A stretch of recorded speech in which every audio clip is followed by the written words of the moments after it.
Hello నేను శేషరావు. జూబ్లీహిల్స్ ఎన్నికల polling మరికొన్ని గంటల్లో ప్రారంభం కాబోతున్నటువంటి సమయంలో చంద్రబాబు నాయుడు గారి అంబాసిడర్ కారుని కేటీఆర్ గారు ముందుకు తీసుకొచ్చారు. ఆ కారు ఆయన ఫస్ట్ కారు చంద్రబాబు నాయుడు గారిది. లండన్ ఇటీవల కాలంలో వెళ్తూ వెళ్తూ ట్వీట్ చేశారు. ఆ కారు మీద చేయి పెట్టి దాన్ని ట్వీట్ చేశారు. ఎందుకనంటే తొలిసారిగా ఆయన వాడినటువంటి కారు కొన్ని వేల కిలోమీటర్లు ఉమ్మడి ఆంధ్రప్రదేశ్లో తిరిగింది. పైగా హైదరాబాదులో గల్లీ గల్లీకి తిరిగినటువంటి కారు అది.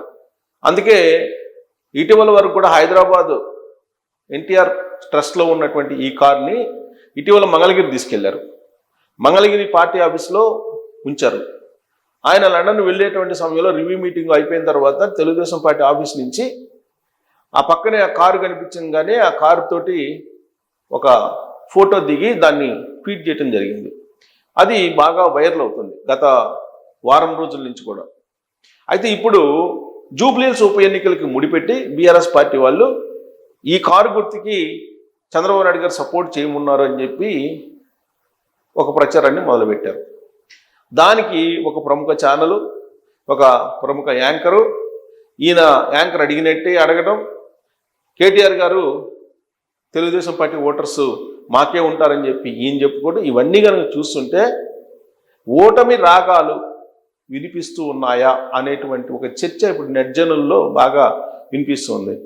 ఎందుకంటే ఎన్నికల్లో పోలింగ్ ముందు రోజు తెలుస్తుంది. గెలుపు ఓటములు అనేది ఆయా పార్టీలకు తెలుస్తాయి, చాలా వరకు తెలుస్తాయి, తెలిసే అవకాశం ఉంది. వాళ్ళు మాట్లాడేటువంటి మాటలను బట్టి మనం గ్రహించవచ్చు అసలు ఏంటి క్షేత్రస్థాయిలో పరిస్థితి, ఆయా పార్టీల పరిస్థితి అనేది. చాలా ఫెరోషియస్గా ఆంధ్ర వాళ్ళ గురించి కానీ, చంద్రబాబు గారి గురించి కానీ, లేదా లోకేష్ గారి గురించి కానీ, వీళ్ళ గురించి మాట్లాడేటువంటి కేటీఆర్ గారు ఇప్పుడు చంద్రబాబు నాయుడు గారు బొమ్మ కనపడినా, లోకేష్ గారి ఫోన్ వినిపించినా చాలా అనుకూలంగా ఫీల్ అవుతున్నారు. ఈ మధ్యకాలంలో లోకేష్ గారికి ఫోన్ చేశారు. ఫోన్ చేస్తే ఫోన్లో మాట్లాడకూడదా, మేము కలిసాము అని చెప్పి ఒక న్యూస్ వచ్చింది. ఏం కలవకూడదా, మీ ఇద్దరం బ్రదర్స్ అని చెప్పి చెప్పారు. అలాగే చంద్రబాబు నాయుడు గారు ఆయన ఏదో ఒక ట్వీట్ చేస్తే కార్ని ఆయన ఫస్ట్ వాడినటువంటి కారు మీద చేయి పెట్టి ఆయన ట్వీట్ చేస్తే దాన్ని బీఆర్ఎస్ పార్టీకి ఓటేయమని చెప్పి చంద్రబాబు నాయుడు గారు ప్రచారం చేస్తున్నారు. చంద్రబాబు నాయుడు గారు ఆలోచన అదేను, అందుకే ఆ విధంగా ట్వీట్ చేశారని చెప్పి కేటీఆర్ గారు ఆ విధమైన ప్రచారం చేసుకుంటూ ఉన్నారు. అంటే ఎందుకు ఆ విధంగా చేస్తున్నారు అనేది నేను ప్రత్యేకంగా చెప్పవసరం లేదు.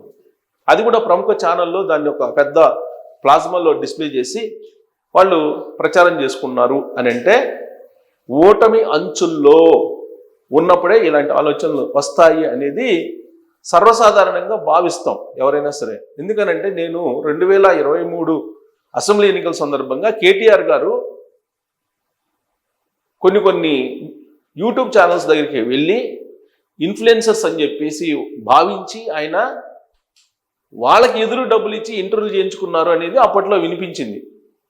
అది నేను అప్పట్లోనే సోషల్ మీడియాలో చెప్పాను. కేటీఆర్ గారు ఒక మంత్రి, దాదాపు 10 సంవత్సరాల పాటు అధికారంలో ఉన్నారు, ఆయనే వెళ్ళి వాళ్ళ చేత ఇంటర్వ్యూ చేసుకుంటున్నారంటే పార్టీ పరిస్థితి ఏంటో ఆలోచించవచ్చు అని చెప్పాను.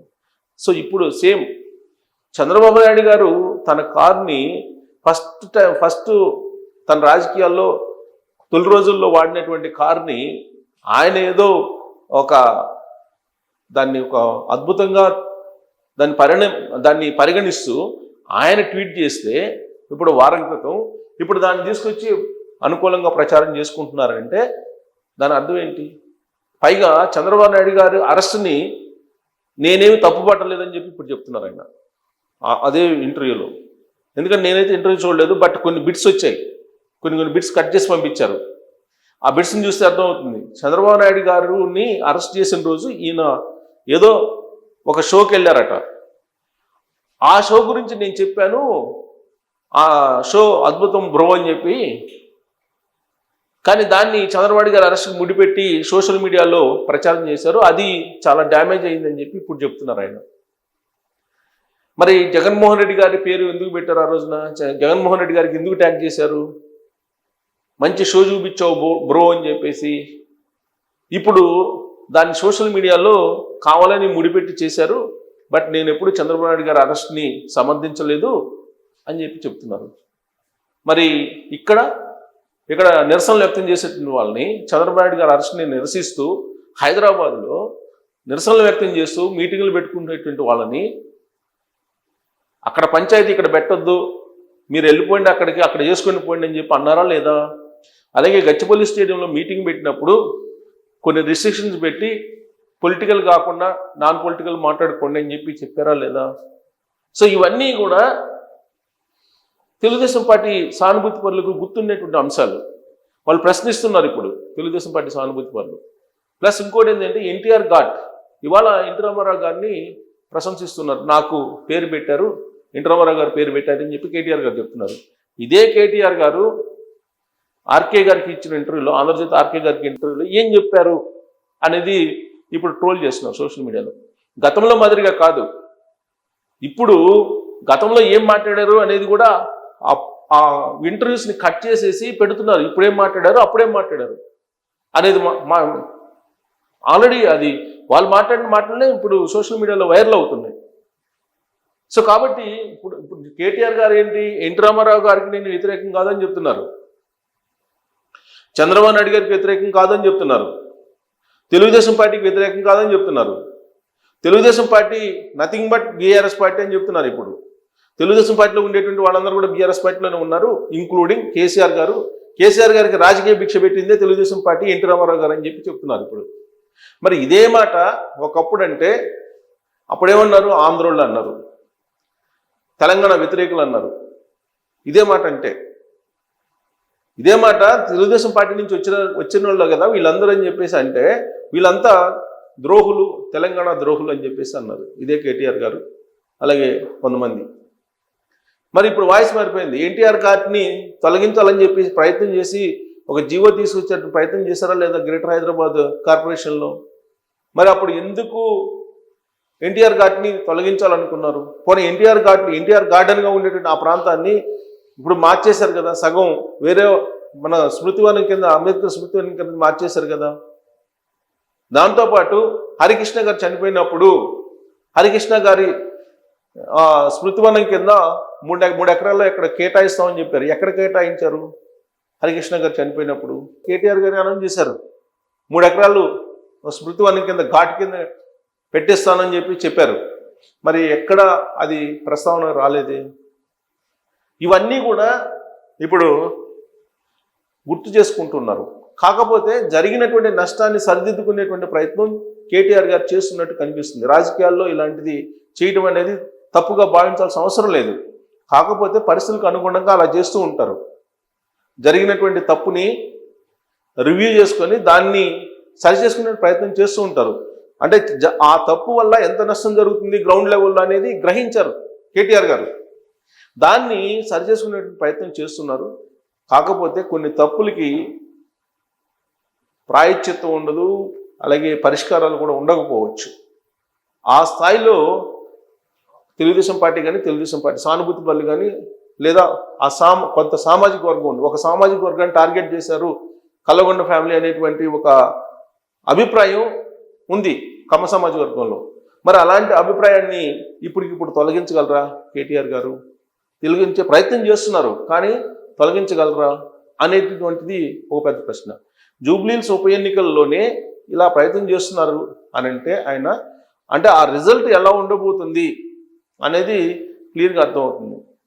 చంద్రబాబు నాయుడు గారు వాడినటువంటి అంబాసిడర్ కార్నే బీఆర్ఎస్ పార్టీ సింబల్గా చూపిస్తూ ఇదే కారు గుర్తు మంది చంద్రబాబు నాయుడు గారు చేస్తున్నారు దాని మీద, అందుకని మీరు వేయండి అని చెప్పి ప్రచారం చేస్తున్నారంటే దాని అర్థం ఏంటి?